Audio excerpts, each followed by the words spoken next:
Sveiki, čia vadovo laikas ir mano vardas Saulius Jovaišas ir taip reguliariai, tvarkingai kas mėnesį išeiname su pokalbiais, kurie mano nuomonė yra svarbus ir reikalingi Lietuvoje veikiantiems vadovams, ne tik Lietuvoje apskritai vadovams, kurie tokia kaip ir bandome kurti bendruomenę vadovų ir vienyti juos šituo projektu vadovo laikas, tai visą informaciją apie tai, kas vyksta vadovo laikė, pasižiūrėkite www.vadovavimas.lt. Ir šitą formatą, kurį jūs dabar matote, aš nežinau, kur jūs matote, nes gali būti taip, kad jūs jį matote YouTube, LinkedIn, Facebook'e, gali būti, kad tiesiog klausotės Spotify arba Apple podcastuose. Auditorija yra pakankamai didelė, kuo aš labai džiaugiuosi, didėjanti ir dar dėl to, kad aš turiu vis labiau įdomių svečių ir žmonių, kurie tikrai kūrė turinį, padeda man kur turinį. Ir šį kartą aš ypatingai turiu tokį, aš net, žmonės sako, blemba, tu tiek interviu daryti, tiek šnekėjai visur viską, sako, taugi jau turėtų būti dzin. Nu, aš jaudinausi. Ir realiai jaudinausi pirmadienį, pusę pirmadienio jaudinausi, reiškia, gerai, ne pusę pirmadienio, ryto. Šiandien trečiadienis vėl jaudinausi, reiškia, žodžiu, Tomai, verčiat mane jaudintis. Taip kažkaip keistai. Aš taip pat... Atsiprašau labai, kad čia jaudintis. Aš taip paaiškės, kodėl. Prieš porą dienų turėjo įvykti mūsų interviu, jisai neįvyko. Ir neįvyko dėl visiškai objektyvių priežasčių, arba dėl force majeure tiksliau. Kas atsitiko, Tomai, kodėl jis neįvyko? Labą dieną tada visiems dar kartą. Esu Tomas Matulevičius, Lietuvos Respublikos komercijos atašė Ukrainoje. Pirmadienį interviu neįvyko, sakykime, Lietuvai galbūt labai neįprastos priežasties. Tačiau Ukrainai tai, kad ir kaip tai beskambėtų, galbūt, nežinau, kaip sakoma, wild, bet dėl apšaudimo. Tai yra, pirmadienį ryte turėjo Kijevas raketų smūgį, raketų Onyx tipo, modernizuotų raketų Onyx smūgį, kurio metu buvo iš tikrųjų paskelbtas pilnavertis, sakykime, oro pavojus ir buvo pataikymas visiškai, taip sakykime, kilometrų atstumu nuo ambasados. Dėl to pagal instrukcijas reikėtų iš tikrųjų leistis į slėptuvę. Pataikymas buvo į gyvenamąjį namą, kuriame neva tai pagal Rusijos duomenis slėpėsi jų valstybės saugumo departamento Ukrainos darbuotojai, nors iš tikrųjų tai namas buvo tikrai netoms reikmėms skirtas, vienas iš namų gatvėje, sakykime, triaukštis pastatas. Raketa buvo numušta, tačiau jos kinetinė energija, kad įsivaizduotume, kas tai yra per raketa, tai yra viršgarsinė raketa, apie 4 tonas sveriantis skraidantis objektas, kuris skrenda nuo 4 iki 9 tūkstančių km/h greičiu. Tai netgi jį numušus ir jo koviniai galvutė, sakykime, nedetonavus iš inercijos tos 4 tonos, įsivaizduokime, kokią turi greunamąją kinetinę energiją. Tai kaip sakau, jeigu taip įsivaizduojame, paimkime 2 Land Cruiserius ir meskime juos 9000 km/h greičiu į namą. Kas liks iš namo, tikriausiai, galim tiesiog spėlioti. Tai priežastis buvo ta, tuo metu kaip tik turėjo būti mūsų planuotas interviu, bet buvo oro pavojus ir neteko iš tikrųjų susijungti su Saulium, tai dabar bandome daryti dublį 2. Bandom, tai jeigu staiga kažkurio momentu kažkas atsitiks, tai mes suprasime, kad taip jau atsitinka ir taip jau turi būti.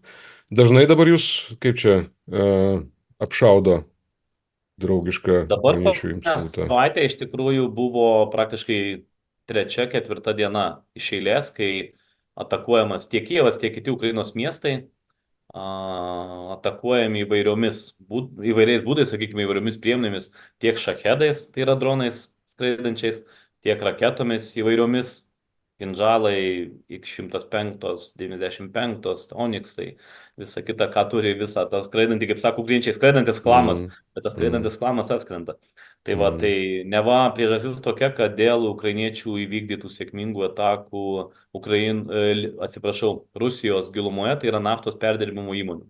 Ir plus buvo pažeisti 2 Rusijos laivai desantiniai. Tai kadangi taip jau tampa taisyklė, jeigu Ukraina suduoda sėkmingą smūgį jūroje arba Rusijos, sakykime, teritorijoje arba netgi savo teritorijoje, tai tuomet automatiškai seka atsakomasis paros eigoje esantis smūgis, kaip jūs sakėte, ar galima prognozuoti. Tai galima šiek tiek prognozuoti, jeigu sėkminga operacija įvykdoma, jinai pagarsinama šaltiniuose atviruosiuose, tuomet automatiškai gaunamas atsakas iš Rusijos pusės. Pasirenkamas miestas auka, dažniausiai, kažkuris iš Ukrainos miestų, kuris, sakykime, turi mažiau priešlėktuvinės gynybos, bet tuo pačiu ir Kijevas. Kijeve, aišku, numušama daugiau, nesukoncentruota daugiau įtaisų, kurie gali tai daryti. Pasirenkamas miestas ir apšaudomas. Jūs apie tai pasakojate taip, tarsi būtumėt vakar pasižiūrėjęs filmą kine su, reiškia, kokią nors ten šitą, kaip tai, trailerį, kur ten kažkas šaudo, kažkas sprogdina maždaug ir perpasakojat man maždaug taip, taip, žinai, ten šaudė, ten paskrido, ten numušė, ten tą. Šita ramybė yra dėl to, kad jūs esate karys, ar dėl to, kad įpratot, ar dėl to, ar čia yra daugiau įvaizdis, kaip jūs pasakytumėt? Šiaip buvęs karys, reikėtų tai paminėti Gerai, galbūt. jūs esate atsargos majoras, aš patikslinsiu. Jūs esate atsargos Taip. majoras su labai rimta karinė patirtimi, kiek aš žinau. Taip, bet iš kitos pusės gal iš tikrųjų yra, vėlgi, kaip tai neskambėtų iš tikrųjų žiauriai, bet žmonės pripranta. Mhm. Esame Ukrainoje 2 karo metai, jau daugiau negu beveik 2 karo metai, ar ne? Ir jeigu tai pirmą kartą išgirdus žmonėms, netgi ne man, kitiems, sakykime, žmonėms ar ne ambasados darbuotojams, Kijevo gyventojams, Ukrainos gyventojams, buvo neįprasta girdėti sirenas, girdėti sprogimus, tai dabar iš tikrųjų tas terminas priprantama man nelabai patinka iš Mhm. principo, bet aš nerandu atitikmens kažkaip tai pasakyti kitaip. Nes, Mhm. nu, vis dėlto yra taip, kaip yra. Žmonės grįžta į gyvenimą, žmonės eina į darbus, veda vaikus į darželius, į mokyklas, keliauja. Ta prasme, pripranta prie tos rutinos.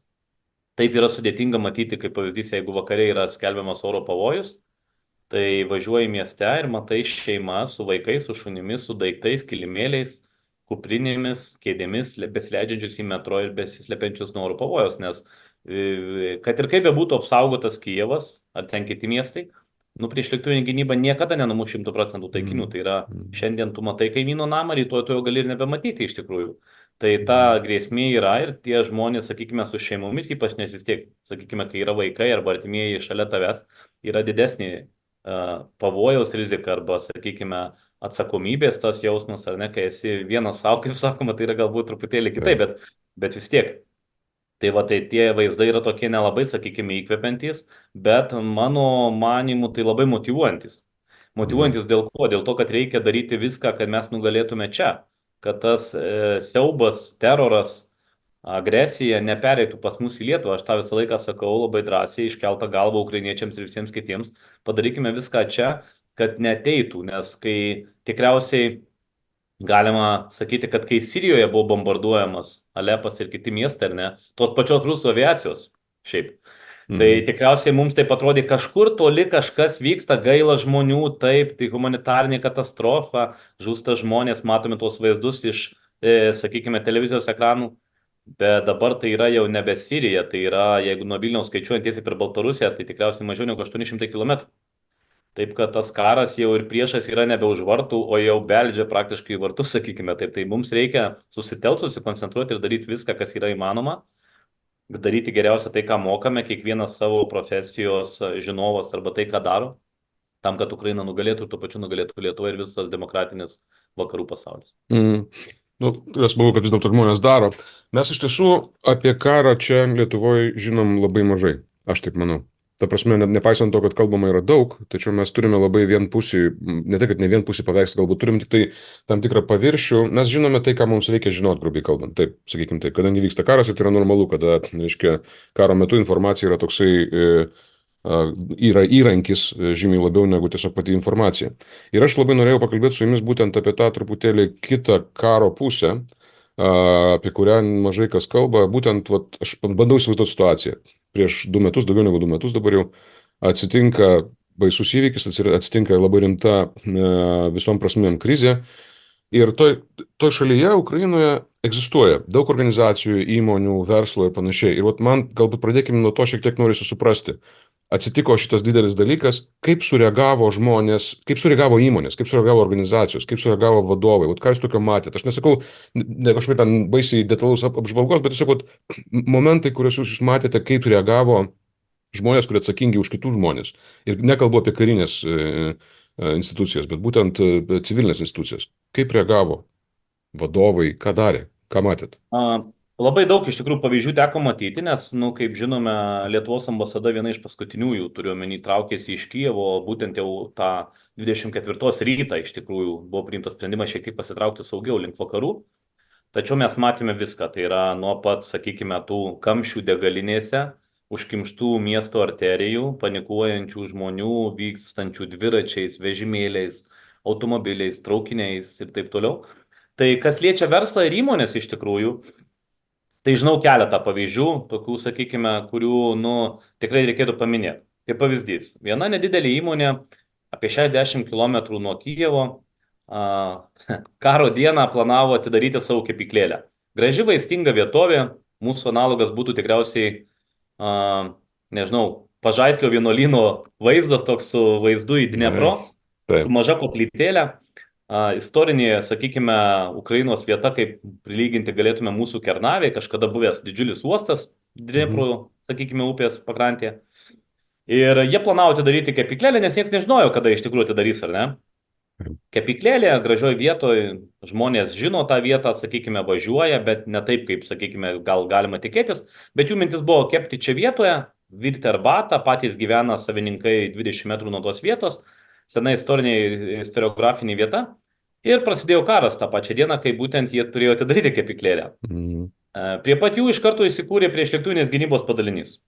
Jie suprato, kad kepyklėlę ar taip daryti reikia, žmonės yra, produktai yra. Jie pradėjo kepti duoną. Tai yra tai, ką ir planavo daryti, duoną, bandeles ir taip toliau. Ir tai sėkmingai darė ir davė tą duoną nemokamai visiems kariams, gyventojams, persikėlėliams, autobusų, troleibusų, traukinių stotyse ir taip toliau. Tai yra žmonės savo pavyzdžių, asmeninių, sakykime, investicijos pavyzdžių, nesvarbu, kad karas prasidėjo, nors galėjo pasimti automobilius ir važiuoti link Lenkijos, liko ir darė, padėjo tuo, ko galėjo, ar ne? Kitas pavyzdys. Didžiulis prekybos centras Novusas, lietuviško kapitalų įmonė, kur susitelkusi Kijevo apskrityje, sakykime, ar ne, tai mūsų Maksimos analogas. Prasidėjus karui, pradėjo dalinti maisto produktus. Visiškai nesiekdami nei naudos, nei kažkokio, tai nežinau, tenai ryšio. Dėl ko? Dėl to, kad suprato, esant Kijevo puolimo ar taip, buvo pataikymai jų sandėlius, jų logistikos sandėlius. Dalis produktų sudegė, dalis buvo išvogta. Dėl ko? Dėl to, kad Rusijos orda, kai užėjo iš šiaurės ir iš vakarų, dalis sandėlių buvo užimta logistikos. Jie suprasdami, kad centras bet kuriuo atveju neužsidaro, neišvažiuoja, tai yra prekybos centrų yra daug. Tačiau reikia kažką daryti. Tai yra visoms sukarintoms institucijoms, pabėgėliams vėlgi, žmonėms, kurie nesutriko iš tikrųjų pirmomis dienomis logistiką, jie dalino maistą. Dėl ko? Dėl to, kad sako, bet kuriuo atveju čia nebe versla kalba. Klausimas apie išgyvenimą ir žmogiškumą. Tai tas. Toliau, jeigu žiūrinte kitos įmonės, jeigu tu, pavyzdžiui, buvai įmonės vadovas, kuri turi statybinę techniką. Aš puikiai atsimenu tas dienas, kai Lvove reikėjo padėti skirstyti vakarų šalių paramą karinę. Paprasta situacija, per dieną atvažiuoja 100, sakykime, krovininių sunkvežimių į tašką ir nebėra kuo iškrauti, nes nėra vadinamų keltuvų arba forkliftų, ne? Tai įmonės be jokio atlygio davė savo vairuotojus, pasakė, pilkite degalus ir duokite vairuotojams pavalgyti. Tai yra, kad krauti, šalis susimobilizavo, įmonė, sakau, nuo kavos virėjų, bandelių kepėjų, statybinių įmonių, logistikos, transporto kompanijų, prekybos centrų, visi suprato, kad arba dabar, arba niekada. Vienos tai įmonės darė ilgiau. Kaip pavyzdys, yra įmonių, restoranų, kurios, pavyzdžiui, yra Kijeve ir Odesoje restoranų tinklas, labai prabangus, sakykime, ganėtinai lyginant, ta prasme, mėsos steikų restoranų tinklas, kuris visiems absoliučiai kariams iki šiol taiko 50% nuolaidą. Užtenka pateikti kario bilietą ir tu gauni 50% nuolaidą visam meniu, ne gimtadienio, kai būna proga, ne dar kažką. Taip pat savo mėnesinį pelną, turiu omeny, jie tenai keletą procentų, o jų apyvarta yra milijoninė, jie skiria grinai ginkluotosioms pajėgoms. Yra įmonių, yra supermarketų, sakykime, prekybos centrų, kurie nuo kiekvienos prekės duoda keletą euro centų už remiant ten 1, 3 šturmo brigadą, 10 brigadą, 15, priklausomai nuo savitarpio, sakykime, sutarčių, ar ne? Taip, ką noriu pasakyti, kad karo pradžioje, kai visi metė visus resursus, sakau, nesvarbu, ar tai bandelė, kavos puodelis, ar tai priėmimas persikėlėlių šeimos vakaruose, sakykime, ar pavydėjimas išvežti, autobuso davimas savo galiausiai, ar ne?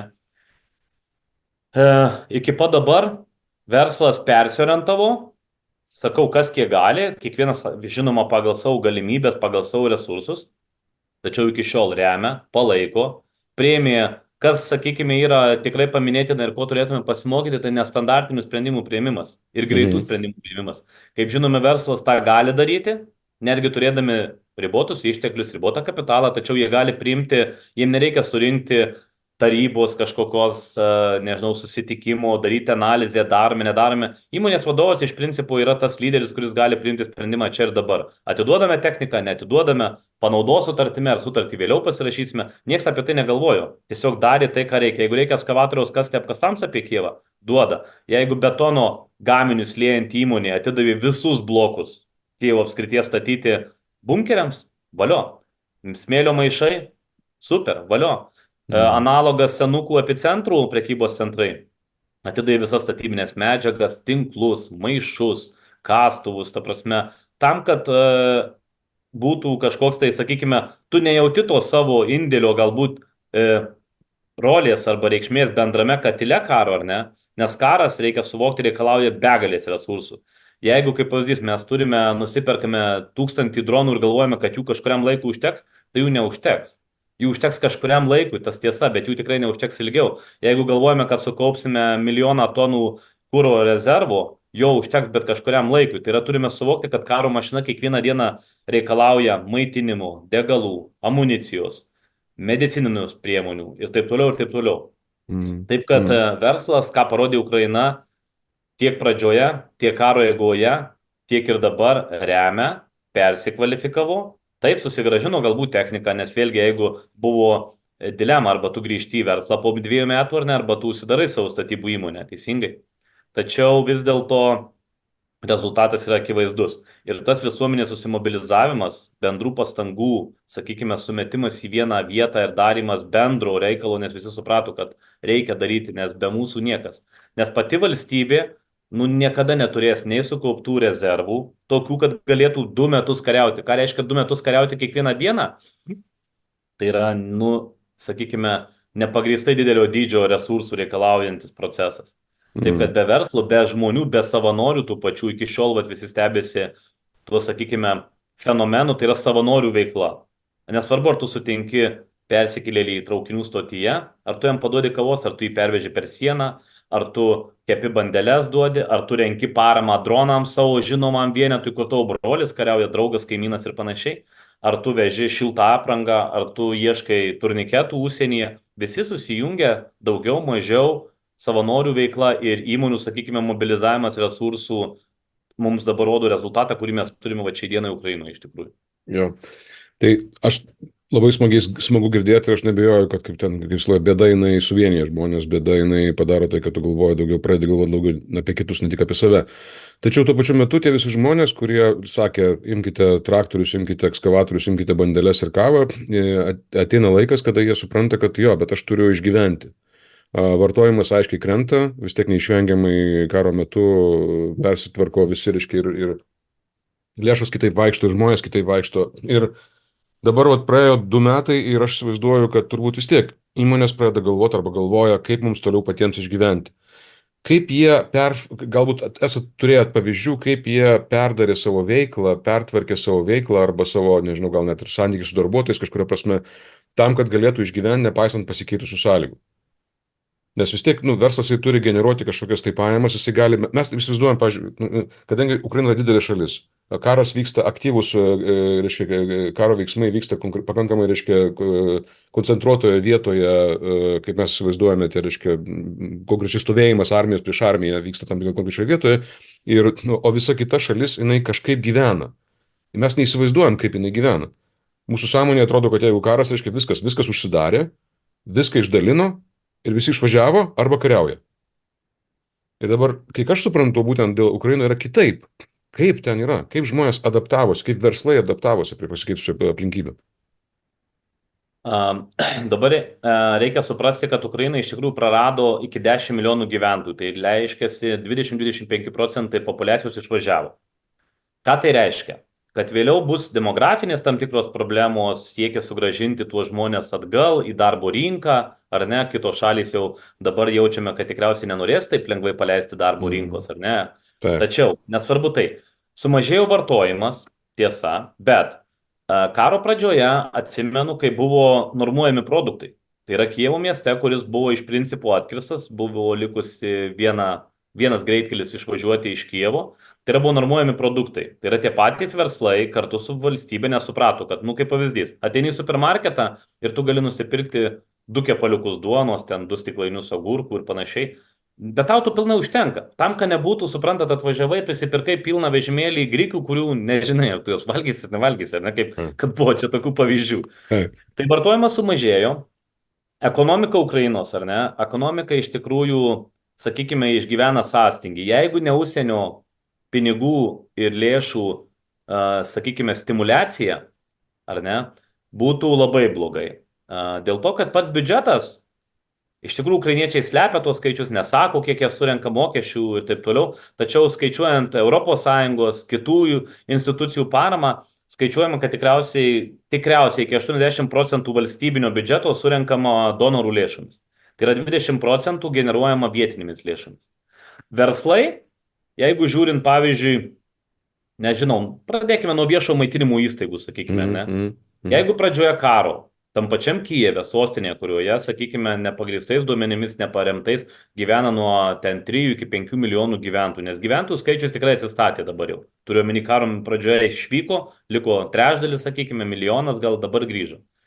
Tai maitinimo įstaigų nesumažėjo, jų padaugėjo. Taip, buvo tų, kurios susidarė, bet lygiai tą patį mes matėme ir COVID metu. Ne visos įstaigos, tai yra tos, kurios neperėjo prie nuotolinio maitinimo ar nedistancinio, jos susidarė, teisingai.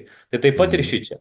Kas liečia logistiką, logistika atsistatė. Tai yra šalis neužsidarė, jinai nėra uždaryta, jinai turi sienas, taip yra problemų tam tikrų su sienos kirtimu, tačiau logistika, jinai pilnai stovi. Kas liečia eksportą, grūdai, Odesos kanalas, ar ne? Jeigu iki to laiko, kai buvo blokuojamas uostas ir nepavyko išvežti, buvo tam tikrų problemų. Dabar atsiradus high risk insurance kompanijoms, ar ne?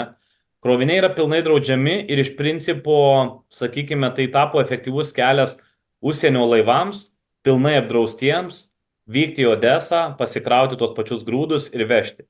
Taip kad eksportas ir buvo labai svarbu paminėti, kad tai nestandartiniai sprendimai. Tai yra iki to laiko, kol puikiai atsimename, kad įplaukė Britų vienas laivas į Odesą, kažkada rizikuodamas pro rusų, ten, sakykime, daromas užkardas ar ne karo laivų ir taip toliau, bet rusai nenuskandino su Britų vėliava plaukiančių laivų, teisingai.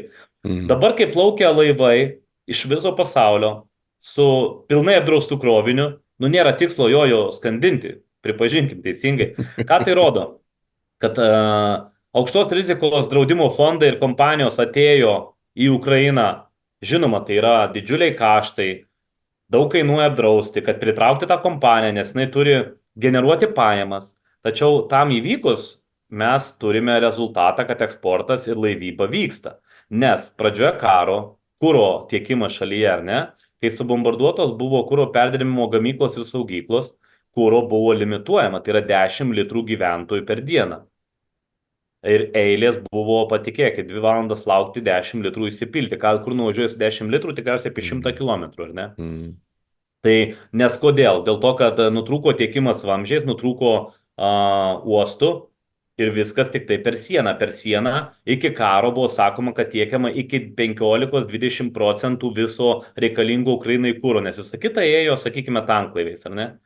Ir visi sakė, neįmanoma užmaitinti Ukrainos sausumą. Pasirodo įmanoma. Kodėl? Todėl, kad padaugėjo sunkvežimių ir jie buvo pastatyti į numeris 1 prioritetą, tai yra kurą vežantys sunkvežimiai, nes suprato, kad jeigu nebus kuro, tai pirma, nevažiuos kariuomenė, antra, nebus logistikos, trečia, niekas nevažiuos. Tai yra, supranti, kad šalis tada tikrai sustos. Reikėjo priimti nestandartinį sprendimą, tai yra valdžia, vėlgi, kartu su įmonėmis, įmonės ir Europos netgi sąjunga pradėjo leisti Ukrainos tuos vilkikus su žemesnė, sakykime, kategorija, ar ne, to vadinamų paketų į Europos sąjungą, tam, kad užsipilti ir grįžti. Tai yra, kai kurie vilkikai būdavo važiuoja iki sienos, kerta sieną, iš karto išleidžia kurą ir atgal važiuoja, nes bazių nėra. Tai yra, būdavo vykdomi perpilimai taip, galbūt pažeidžiant saugumą, tačiau to reikalavo aplinkybės. Tai yra iš sunkvežimių į sunkvežimį, kas yra nedaroma Europoje niekada. Antras dalykas, užpylimo sistema. Jeigu Europoje yra per apačią, tai Ukrainoje yra per viršų, nes vis dar senesni sunkvežimiai, tai kas buvo anksčiau. Tačiau nestandartiniai sprendimai ir situacijos, sakykime, aštrumas reikalavo to. Arba darome taip, pilame nesaugiai, kaip sakau, bet darome, nes kitu atveju sustos. Taip kad, o verslas, jeigu žiūrint toliau, statybos atsigauna, sektorių statybų atsigauna, ar ne? Logistika atsigauna tiek, kiek to yra įmanoma. Iš kur atsigauna? Stimuliuojama lygiai taip pat donorų, sakykime, lėšomis. Tai yra tarptautiniai donorai, kurie vykdo atstatymo projektus, Lietuvos atstatymo projektai, ar ne? Konkursus laimėjus ukrainiečių įmonės. Dėl ko? Ne dėl to, kad mūsų įmonės nenorėjo dalyvauti, bet dėl to, kad jos tiesiog pralošė, sakykime, atviromis sąlygomis. Dėl maržos, dėl darbuotojų trūkumo, dėl subkontraktorių neturėjimo galbūt ar ne šalyje. Tu negali atsivežti, kaip pavyzdys, Panevėžio statybos stresas negali atvežti savo 200 darbuotojų su visa technika, juos apdrausti, apgyvendinti ir taip toliau į karo šalį ir sakyti, žiūrėkit, hebra, dabar jūs 9 mėnesius statysit mokyklą. Teisingai. Nu tikriausiai nelabai realu vietiniai, kurie taip ar taip gyvena, kaip jūs sakote, su šypsena žiūrime į apšaudimus kaip iš filmo trailerio. Bet jie gyvena, nes neturi kito pasirinkimo, vyrai negali išvykti už šalies ribų. Tai jeigu jis yra statybininkas, jo vieta, tarp kitko, kad jo nepašauktų, yra rezervuojama valstybės, sakykime, reglamentuojama, nes yra vietų, pozicijų, kompanija gali rezervuoti vietas. Elektrikas, statybininkas, inžinierius, netgi bulkučių kepėjas, jeigu jis yra svarbus, ta prasme, technologas, jis gali būti rezervuojamas. Ir jo nepaims į karą, tam, kad neišvengti griūties, nes jeigu, vėl noriu pasikartoti, ką ir sakiau, iki karo ir karo metu mes turime suvokti, kad visi su automatais nebėgiosime, tankų nestabdysime, molotovų kokteilių nemėtysime, jeigu tai nebus totalitarinis karas, kol tas tankas netvažiuos pas tave į kiemą. Bet iki to laiko, kol jis atvažiuos, mes privalome daryti tai, ką kiekvienas išmanome geriausiai. Jeigu tu esi sunkvežimio vairuotojas, vairuok sunkvežimį. Jeigu tu esi bulkučių kepėjas, kep bulkutės. Jeigu tu esi, nežinau, dronų konstruotojas, konstruok tos dronus. Tai yra tai, ką parodė Ukraina, kad taip, pirmomis dienomis visi stojo į eilę gauti ginklą, visi stojo į eilę ginti Kijevą. Nu ir kas gavosi, po mėnesio dviejų suprasdami, kad jie nėra kariai, jeigu nežuvo, nebuvo sužeisti, grįžo į savo veiklą. Nes ta prasme, tu negali visą laiką daryti to, ko tu neišmanai. Taip, tu labai greitai mokaisi karo metu ir karo sąlygomis ekstremaliomis, bet tu niekada netapsi tuo ir visą laiką bus tų, kurie kariaus, kurie virs maistą, kurie gydys, kurie veš, kurie organizuos paramą, kurie užsiminės politiką, priiminės sprendimus, balsuos ir taip toliau ir taip toliau. Tai yra neišvengiama. Taip, kad apibendrinant, iš tikrųjų verslas priėmęs nestandartinius sprendimus, bando grįžti, bando reabilituotis. Taip, jie tai puikiai supranta, buvo vėlgi pavyzdžių, pasakysiu, įmonių, kur vadovai, personalas, administracija, darbuotojai ėjo į karą ir formavo savo vieneto pagrįstus padalinius. Tai yra būrys, kuopa. Bet jie atidavė, kaip sakoma, savo dalę šaliai ir po kažkurio laiko grįžo atgal. Kaip pavyzdys, netgi muzikos grupės išėjo kariauti, kai kurios pasiliko, kai kurios grįžo. Kai kurios grįžo dėl ko? Kaip pasakė man vienas žymus muzikos grupės lyderis, sako, jeigu mes dar negrįšime pusę metų į muziką, mes galime ne tai, kad žūti, čia sako, nediskutuojamas klausimas, tačiau mes niekada nebegrįšime kaip muzikantai. 1,5 metų nedainuoti muzikantui yra viskas. Dėl to sako, aš geriau grįžtu su savo tą pačią grupę, padarysiu super hitų su Ed Sheeranu, išvažiuosiu į New Yorką, į dar kažkur surinksiu $2 milijonus ir perduosiu juos karinėms pajėgoms, kad jie galėtų kautis. Aš savo pareigą kaip pilietis vykdydamas konstituciją atlikau, 9 mėnesius atbuvau fronte, buvau paramedikų, ten vairuotojų, nesvarbu kuo, tačiau dabar grįžtu ir darau tai, ką privalau daryti, tai yra tai, ką moku geriausiai daryti. Taip, kad verslas irgi lygiai taip pat sakau, ar tu buvai supermarketas, ar tu buvai logistikos centras, ar tu buvai statybininkas, jie grįžta, jie daro darbą, nes visi supranta, kad jeigu liko, kaip pavyzdys, 30 milijonų ukrainiečių, tai ne 30 milijonų kariauja 1 milijonas. Taip ir būtų tikriausiai Lietuvoje ir kurioje kitoje šalyje. Jeigu yra 10 milijonų, tai kariaus 1-2 procentai, 5-10 galbūt. Jeigu totalitarinis, sakau, karas, taip, tuomet visi lipdysime nesniego gniūžtę su molotovų kokteilius, tikriausiai akmenis mėtysime ir taip toliau. Bet kol to nėra, nu tai būtų tikriausiai neracionalu Kijevą laikyti pasišiaušusį ginklais ir nieks nedirba, neina į darbą, nekepa bondelių ir nedaro kavos, bet laukia, kol ateis dar kartą Maskolė, ar ne? Taip, kad tai, ką matau, yra būtent tai, ką ir pasakiau, situacija, sakykime, daugiau mažiau atspindi realybę. Aš manau, kad labai svarbu užfiksuoti tą jūsų pasakymą, kuris kartais, man atrodo, praslysta žmonėm iš galvos. Tai yra, kai mes gaunam kažkokiu tokį bangom, reiškia, papildomų žinių apie tai, kad kažkokia situacija pablogėjo, arba padaugėjo, padažnėjo atakų, arba dar kažkas tokio, arba pradedam kalbėti apie tą apie vidinę gynybą, Lietuvos gynybą ir panašiai. Ir atsiranda tokio, nevalingo, reiškia, eisiu, kariausiu. Gerai, kad, reiškia, eisi kariausiu, bet ką aš girdžiu iš jūsų.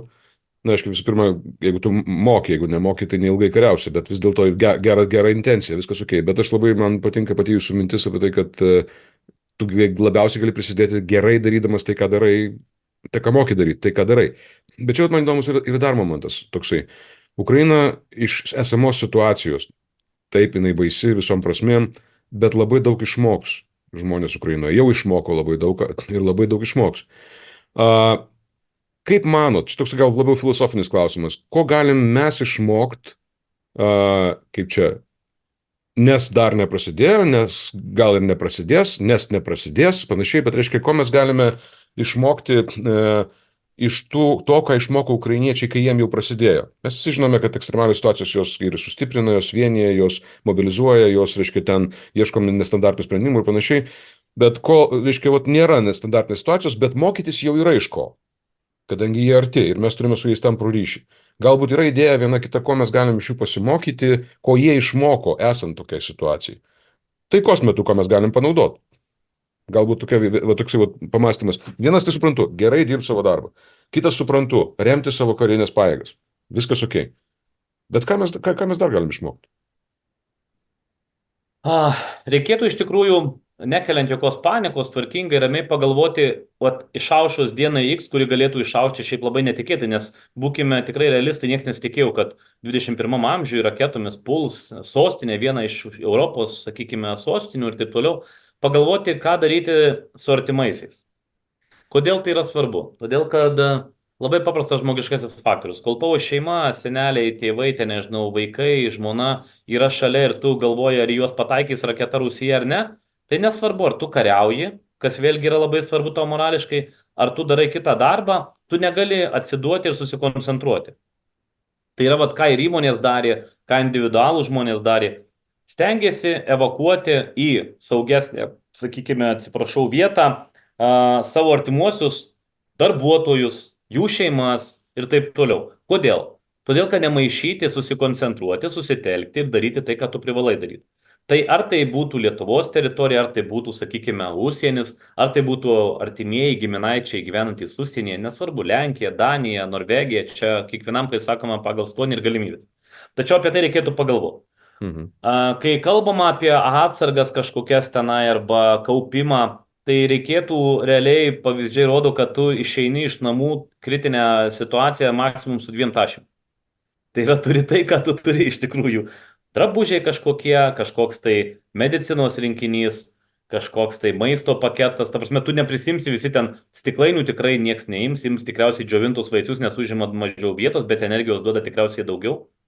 Tai yra elementariai. Maistas, persirengti, apsikloti, kaip sakau, miegmaišis kažkoks, tai dar kažkas, medicinos būtinai priemonės, vaistai, kuriuos tu galbūt naudoji. Ir turėti tokį po ranką. Nesakau, kad reikia dabar nusipirkti būtinai didžiulę kuprinę, 40 litrų ją susidėti ir taip toliau. Tačiau pagalvoti apie tai arba turėti, jeigu yra galimybė, žinoma, kodėlgi ne. Toliau, prasidėjus tai dienai X, visiems iškils dilema, ką daryti. Tai yra, ar išvažiuoti, ar stoti į gynėjų gretas, ar galbūt kolaboruoti kažkam, irgi bus ir tokių galbūt. Taip, kad reikia būti pasiruošusius įvairiems situacijams, pačiam savyje priimti sprendimą ir stebėti žinomą aplinką, kur yra aplink tave. Nes tikrai bus kritinės situacijos parodo tavo aplinkos ir tavo žmonių tvirtumą, pasirengimą, nusistatymą, pažiūras gali atskleisti ir taip toliau, ir taip toliau. Ką išmokti iš ukrainiečių, tai yra labai greitai reaguoti į besikeičiančią situaciją. Kaip pavyzdys, pirma karo diena, važiuoji vakarų Ukrainoje Lvovo apskrityje link Lenkijos, jau ant visų stendų reklaminių, kurie, žinot, yra pakelėse, kaip ir pas mus greitkeliuose, plakatai su kario nuotraukas, su kažkokia tai svarbia citata iš Ukrainos istorijos, parašyta, ukrainietį nebėgo gink savo šalį, pirmas užrašas. Antras, pasirūpink artimaisiais ir sugrįž pas mus stovi karys su automatu rankose, ar ne? Tai yra informacinė erdvė yra labai svarbu. Programėlės mobilios atsiradimas, kuri įspėja greičiau keliomis sekundėmis negu sirena stovintis savivaldybės stogo, sukūrimas ir turėjimas telefone, kaip parodė, yra labai svarbu. Tu pasirenki miestą, pasirenki apskritį, netgi rajoną miesto, kuriame iš karto yra informuojama, kur yra raketų pavojus, kur juda priešininko pajėgos ar ne taip toliau. Tai netgi tu būdamas 1000 km nuo savo šeimos, tu žinai, kad Kijeve kaudamasis, tu žinai, kad Lvove šiuo metu yra ramu, tu ten išvežėjai savo šeimą, kuris yra už 600 km ir tu puikiai užsistatęs programėlėje, sakykime, nuoroda, kad apie Lvovą taip pat noriu žinoti, jeigu bus tenai pavojus oro arba kažkoks tai diversinės grupės veiksmas, ar tenai, nežinau, intervencija iš Baltarusijos pusės, tu viską gali matyti. Tai yra technologijų srityje mes tikrai galime pasimokyti. Aš tikiu mūsų priešgaisrinė įspėjimo sistema, tikiu, sakykime, civilinių situacijų saugos perspėjimo sistema. Tačiau va tokie dalykai maži, ar ne, kur mūsų IT specialistai tikrai nėra prastesni sukurti kažkokį tai mažą startupą ir paleisti, kad žmonės galėtų susinstaliuoti, tai duoda ramybę. Kai tu turi programėlę ir žinai, kad tavo šeima, tavo ten artimieji, bendradarbiai, kolegos yra kažkur, tai duoda ramybę. Ramybė yra labai svarbu, tai yra šaltakraujiškumo išsaugojimas, žiūrėjimas į realybę tokia, kokia jinai yra. Tai pasimokyti tikrai yra ko. Toliau, gamyba, priemonių reikalingų karui vesti gamybą. Dabar, kaip sakau, populiaru yra Ukrainoje yra sakyti, kad jeigu anksčiau iki karo ten vyrai ar moterys, ten verslininkai, žymų žmonės, politikai, buvę politikai, turėdavo verslą, kažką darydavo. Tai dabar yra labai populiaru būti dronų kūrėjų. Ukrainoje yra apie 200 žinomų kompanijų dronų. Kai manęs paklausiau, gali čia kažką rekomenduoti, sakau, galiu. Kurią? Sako, tai bet kurią. Nu, sakau, šitie gamina, pavyzdžiui, jūrinius dronus. Labai puikiai matot, pagal rezultatus šitą Juodosios jūros laivyno ne kažką liko. Šitie gamina, sakau, išminavimo dronus. Išminavimo dronus, sako, kaip jie išminuoja, sakau, skanuoja plotą, filmuoja. Žiūri su termokameromis, kur yra minos, ypač karštą dieną, jos puikiai matosi, net ir vakare matosi, nes būna iššilęs paviršius. Ir sakau, tuo metu pateikia visus duomenis tau iš karto operatoriui ir tu tuomet žiūrai. O kitas, sakau, dronas tada skrenda paskui, tiesiog atakuoja miną, jeigu jisai gali detonuoti. O, sako, tai čia kažkas naujo. Taip, čia naujo, nes evoliucija ir karyba yra pati geriausia mašina iš tikrųjų. Toliau, kiti daro kitokius dronus, žvalgybinius, netgi imitacinius, tai yra atkreipti priešo dėmesį, paleidžia 5 dronus, kurių vertė yra $100, priešas pradeda jį šaudyti, taip išduoda savo pozicijas arba pradeda naudoti radioelektroninę kovą ir taip toliau. Tai yra daugybė dalykų, išmoktų pamokų, kurias mes lietuviai privalome išmokti.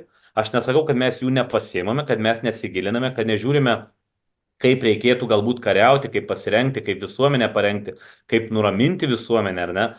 Bet tai yra daroma, sakykime, įvairiais lygmenimis. Individualiai žmonės renka, žvalgybos institucijos renka, įmonės renka, kalbasi, tuomet perduodama valstybinių lygmenių kažkokia informacija, kaip pavyzdys energetikos ir kritinės infrastruktūros objektų apsauga Ukrainoje. Kaip atsimename prieš metus laiko, po atakų, dronų atakų, kai nebebuvo elektros, buvo blackoutai. Dėl ko? Dėl to, kad transformatorinės, ne pačias elektrinės, transformatorinės, kurios paskirsto tinklus, ar ne, ir elektros, sakykime, krūvį, jas atakavo. Vienas dronas išvedė iš sakykime, rikiuotės transformatorių, kurių pagaminti nėra, jisai senos gamybos, jo Europoje nėra, reikia transformuoti, tuomet netitinka techniškai, atrodo, tu atveži japonišką transformatorių, jis netinka ir taip toliau. Ukrainiečiai suprato, kad reikia saugoti kritinę infrastruktūrą. Tai yra įvairiomis priemonėmis, bunkeriais, jeigu įmanoma, betoninėmis sienomis, metaliniais tinklais, įvairiomis priemonėmis. Visą tai atsirado ne taip, kad atsibudo vieną kartą kažkuris tai mokslininkas ukrainiečių, ar ten karys sako, aš žinau, kaip reikia apsaugoti. Ne, bandymų, klaidų, metodų, pabandymų, kaip sakoma, uždėti vieną sieną, aha, pramušite, gal reikia dėti sieną ir tinklą. O gal reikia daryti, kad dar kažką. Ir jie tą puikiai daro. Tą mums reikėtų pasimti, nes nežinome, bus, nebus, bet bent jau žinoti planą, priemonę, kaip tai atrodo techniškai padaroma. Tos pačios slėptuvės, ar ne po mokyklomis dabar Europos komisija finansuoja slėptuvių statymą pafrontės rajonuose. Tikslas yra sugrąžinti vaikus į mokyklas. Nes jeigu nėra slėptuvės, o tik rūsys, vaikai tik dalinai gali vesti, sakykime, mokymo procesą. Įsivaizduokime, buvo COVID-as 2 metai. Karas 2 metai. Vaikai 4 metus neturi pilnaverčių mokymų. Įsivaizduokime, kaip tai galėtų įtakoti valstybės raidą už 10 metų. 4 metai yra daug. Nu, būkime Taip. tikrai realistai, yra daug. Taip kad, vat, kaip pavyzdys, vat, ir vizitų metu mūsų, sakykime, sprendimus priimančių žmonių mes tą sakome, kalbame ir kalbame su ukrainiečiais, kad perduoti tos pačius techninius brėžinius, nes pastatėme vieną slėptuvę, ar ne, Lietuvos lėšomis.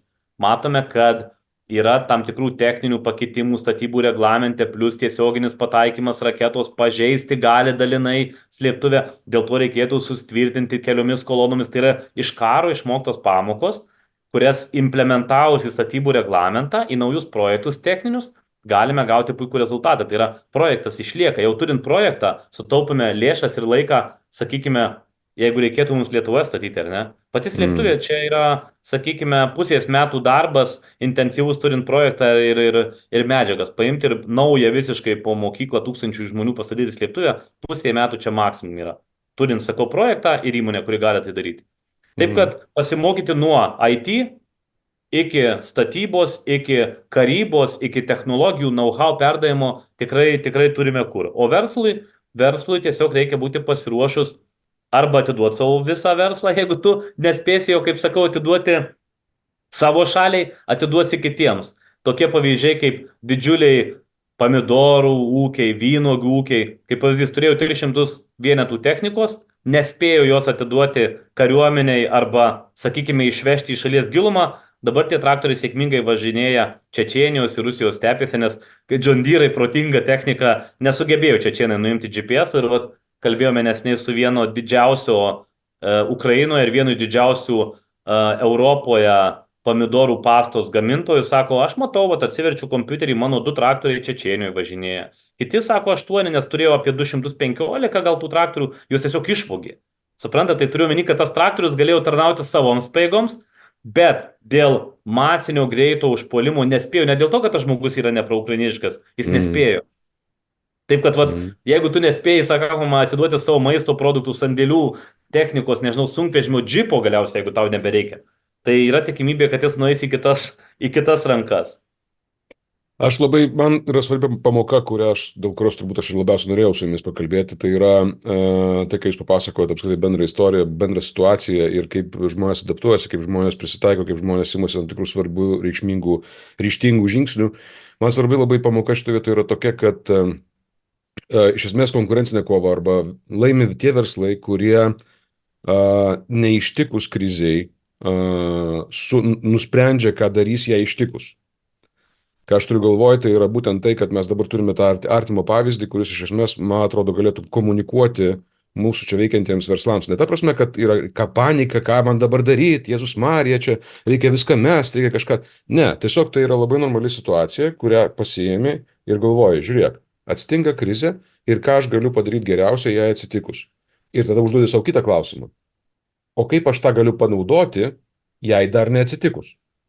Tai yra, kaip aš galiu panaudoti tai, ką aš daryčiau atsitikus kriziai, kaip aš galiu tai padaryti, jei neatsitikus, gal net niekada neatsitikus. Kitaip sakant, ir mobilizuoti, ir planuoti, ir resursus, reiškia, paskirstyti tam tikrų būdų ir panašiai. Kitaip sakant, patį signalą, kad krizė gali būti, naudoti kaip priemonę intensyvinti savo veiklą, optimizuoti procesus, tvarkytis, reiškia, planuotis komunikaciją, pavyzdžiui, su pačiais žmonėmis, galbūt šiandien komunikuoti tam tikrų, kaip čia biški, pakeltų tonų, vos, ta prasme, gerąją prasme pakeltų, reiškia, suintensyvinus komunikaciją, kad žmonėms būtų ir ramiau, kad jie galėtų fokusuoti savo dėmesį į darbą, bet tuo pačiu metu tai išnaudoti kaip galimybę taikos metu, kaip galimybę ramybės metu sukurti daugiau vertės.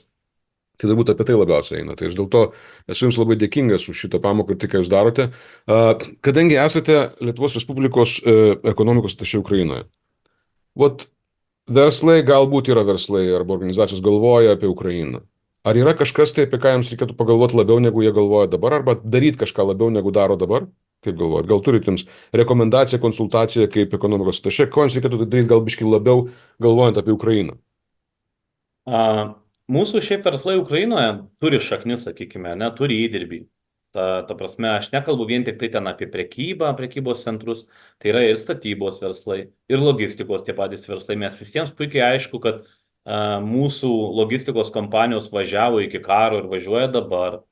Ar ne? Yra, sakykime, nelabai tokių sveikintinų pavyzdžių irgi verslų, kurie iki šiol ten galbūt siejami su Rusija ir taip toliau, tačiau yra. mūsų pardavėjai, nesvarbu, ar tai bus maisto produktai, ar tai bus kažkokie tai, sakykime, kiti produktai, kuriuos mes perkame iš Ukrainos, statybinės medžiagos, armatūra, mediena ir taip toliau. Tai yra dviejų pusių gatvė iš principo. Iki karo buvo.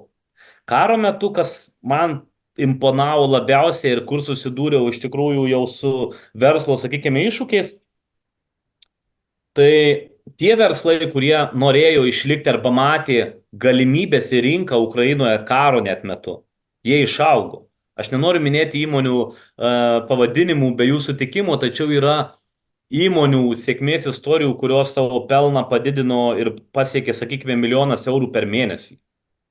Tai yra, šiaip sakykime, geras pasiekimas, ar ne? Ir jeigu tai sudaro 10-15% įmonės apskritai vykdomo, sakykime, pelno apyvartos metinės, ar ne, pasaulinės, tai yra visai neblogai. Bet kas jiem padėjo tą padaryti? Jiem padėjo pamatymas ir reagavimas į besikeičiančią situaciją. Kaip pavyzdys, jeigu tam tikras vietinius Ukrainos tiekėjus karas palėtė labiau, kaip pavyzdys, subombardavo gamyklą, kuri kepa duonos gaminius, ar ne, kaip pavyzdys. Automatiškai atsirado rinkoje niša, net ir sumažėjus gyventojų skaičių, kaip pavyzdys. Aš čia kaip pavyzdį tokį retorinį sakau. Taip. Atsirado suvartojimas, vis tiek jisai kažkiek krito, bet jo išliko, ar ne? Tuomet Lietuvos gamintojas, kuris Lietuvoje, kaip pavyzdys, kepa duoną, duonos gaminius, o kodėl, sako, man neišplėsti gamybos, jeigu aš anksčiau veždavau 20 tonų gaminių per savaitę, kodėl man nevežo 100 tonų, nes matau, kad perka ir poreikis yra, rinkos analizė rodo, kad buvę konkurentai arba, sakykime, įmonės, kurios tą pačią produkciją gamina, jos patyrė žalą. Ir čia nėra pasinaudojimas, ta prasme, kažkokia silpnumu konkurentų, čia yra užpildymas rinkos natūraliomis, sakykime, nenatūraliomis sąlygomis, tačiau kai nebėra pajėgumų, ta prasme, rinka vis tiek turi poreikį, ar ne? Tai kodėlgi ne? Tai yra įmonės priėmė sprendimus. Logistika, dėl ko miniu vėl logistiką? Karo pradžioje dėl pavojaus nevažiavo nei vienas sunkvežimis į karo teritoriją, tai yra galėjo važiuoti tik ukrainiečiai. Nes jie, žinot, jie gyvena savo šalyje, nenorėjo važiuoti nei Lenkas, nei Lietuvis kirsti sienos, nes sako, mane ten užmuš, tikriausiai, nors tikimybė buvo, sakykime, sąlyginai labai maža vakarinė, tačiau nenorėjo važiuoti. Draudimo nėra. Kurą vežti reikia. Ukrainietis išvažiuoti negali, nes jisai yra mobilizuojamų sąrašuose. Tai yra, jis gali išvažiuoti, jeigu jisai ten dirba tarptautinėje kompanijoje, turi ten leidimą specialų išvažiuoti ir grįžti, nes jeigu jisai grįžta tie, kurie Lietuvoje dirbo kompanijose, Girteka, ten kaip pavyzdys, Lantana, ne flagmanai tokie, jie negalėjo grįžti į šalį, nes juos būtų iš karto mobilizavę, nes jie prieš tai gyveno ir dirbo užsienyje, ar ne?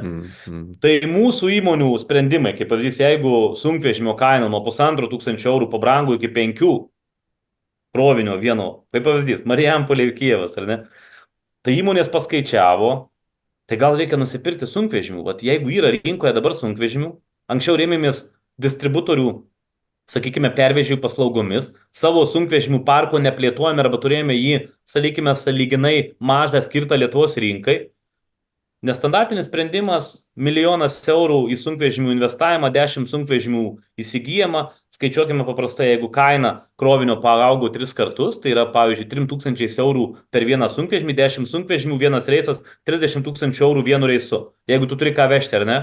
Ir automatiškai gaunasi, kad vienas reisas per mėnesį tu padarai, kaip pavyzdys, 3 reisus, jau 100 000 per mėnesį, atsiperkamumas yra nerealus. Dėl to, kad tu turėjai pinigų, pagavai idėją, turi ką vežti. Linko lenkiu, tai yra sprendimo priėmimas laiku ir vietoje, pamačius atsiradžiusią nišą ir galimybės, veda prie labai sėkmingų rezultatų. Lietuvos įmonės ir dabar ieško pirkti ten, pavyzdžiui, medieną. Ukraina nori išvežti, nes jiems yra didžiulis poreikis, teisingai nebeišveža, jūromis bando vežti, sakykime, keliu. Netgi tos įmonės Ukrainos, kurios eksportavo medieną arba labai mažai, arba iš vis tik tai šalies teritorijoje, sakykime, vežioja, jos ieško tų kontaktų.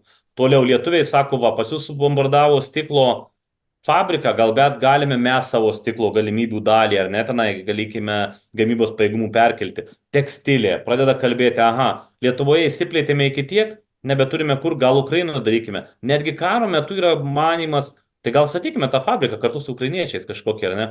Jeigu reikia po žeme, tikrai tekstilės fabrikas nebus vienas iš prioritetinių sąrašų, tačiau prioritetų kartais ir nebūna, tiesiog pataiko raketa. Tačiau jeigu tai vakarų Ukrainoje, tikriausiai tikimybė bus arti nulio, ar ne? Taip kad stebėjimas rinkos, galimybių stebėjimas ir nestandartinių sprendimų prieimimas, plus turint jau partnerius arba užmesgus kontaktus su partneriais Ukrainoje, duoda, sakykime, tokį pirmaujantį efektą ir laimėtojų efektą.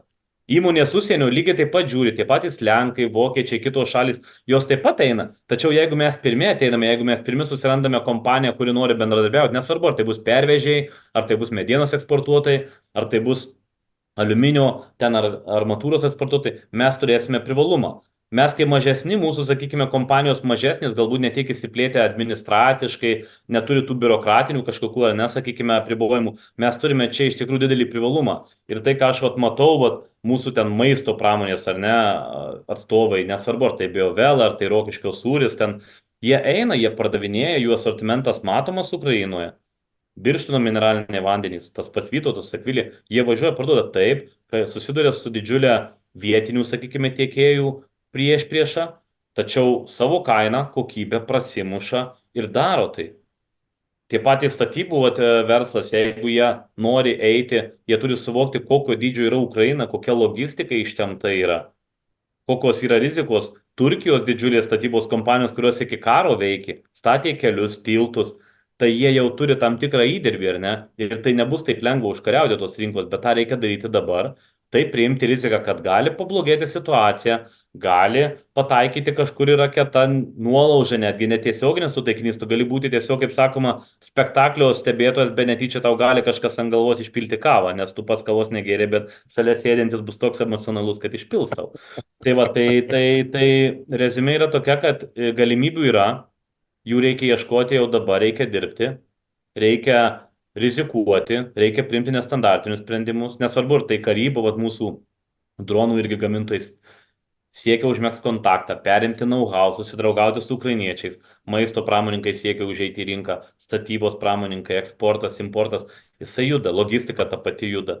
Yra nišų, kur tikrai Ukraina didelė šalis, rinka didžiulė, reikia lyginti ją ne tik tai su Pabaltijos šalimis, bet skaitykime galime, kai man taip atrodo, kad Ukrainos rinka po karo, vykdant atstatymo darbus, nesvarbu, ar tai bus statybos darbai, ar tai bus, sakykime, minkštieji projektai, mokymai, treningai, tai toliau reformos, tai yra Baltijos šalis plus Skandinavija, tai yra didžiulė rinka ir jeigu tu ateisi, iškelsi vėliavos, tarnausi pasitikėjimą ir padarysi indirbį ir tavo darbai bus matomi, nesvarbu, kokio tu didžio esi, tai yra labai svarbu. Ačiū labai, Tomai. Tomas Matulevičius, kaip jisai sako, buvęs karys, nors aš nelabai įsivaizduoju, kad įmanoma būti buvusiu kariu, bet jisai taip sako, atsargos majoras ir Lietuvos Respublikos ekonomikos atašė Ukrainoje. Ačiū labai, Tomai, už jūsų laiką ir už tai, kad ačiū, kad taip, kaip čia, ramiai, paprastai, taip, neguodžiančiai, bet drąsinančiai kalbėjote ir užkabinom keletą dalykų, kurie neabejotinai bus naudingi mūsų žmonėm. Ačiū už laiką dar kartą. Čia Vadovo laikas, mano vardas Saulius Jovaišas. Pasimatysime tada, kada jūs norėsite, nes galima šito pokalbio, kaip ir kitų įrašus, susirasti Spotify, Apple podcastuose, LinkedIn mano profilyje, vadovavimas LT profilyje, taip pat ir vadovavimas.lt tinklapyje. Ir pabandykime mokytis iš visko, iš ko įmanoma. Ir turim puikią progą pasimokyti iš to, ką daro šiandien Ukraina. Ir iš to, ką daro šiandien Ukrainoje, tokie žmonės kaip Tomas. Ačiū Tomui už tai, ką darot. Ačiū ir nepamirškime, kad karas nesibaigė. Ir dar reikės įdėti nemažai pastangų tiek mums, tiek pačiems ukrainiečiams. Dėl to neturime teisės pavargti, neturime teisės nusivilti, tačiau pagalvokime, ką galėtume padaryti geriau, tiek dėl savęs, dėl savo šalies, tiek dėl tos pačios Ukrainos. Tai bendras reikalas, bendras kelias, bendra kova ir bendra pergalė. Linkėjimai iš Kijevo. Ačiū labai. Sėkmės iki.